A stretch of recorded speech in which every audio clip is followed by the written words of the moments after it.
ക്രിസ്തുവിൽ എല്ലാ മാന്യ പ്രേക്ഷകർക്കും എൻ്റെ സ്നേഹവന്ദനം. സങ്കീർത്തനം 29:11 പറയുന്നു, യഹോവ തന്റെ ജനത്തിന് ശക്തി നൽകും, യഹോവ തന്റെ ജനത്തെ സമാധാനം നൽകി അനുഗ്രഹിക്കും.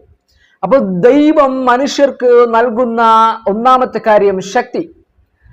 രണ്ടാമത്തെ കാര്യം ഇവിടെ പറയുന്നത് സമാധാനം.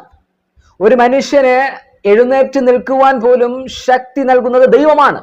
ഞാൻ വിശ്വസിക്കുന്നു, നമ്മൾ നടക്കുന്നതും കിടക്കുന്നതും ചലിക്കുന്നതും എഴുന്നേൽക്കുന്നതും എല്ലാം ദൈവത്തിന്റെ കൃപയത്രേ. അപ്പോൾ ദൈവം ശക്തി നൽകിയാൽ മാത്രമേ നമുക്ക് എഴുന്നേൽപ്പാൻ കഴിയത്തുള്ളൂ, ചലിക്കുവാൻ കഴിയത്തുള്ളൂ. ഇനി നമുക്ക് കിടന്നുറങ്ങണമോ? സമാധാനം ആവശ്യമാണല്ലോ. അത് നൽകുന്നത് ദൈവമാണ്. അവൻ എൻ്റെ സമാധാനമാണ്.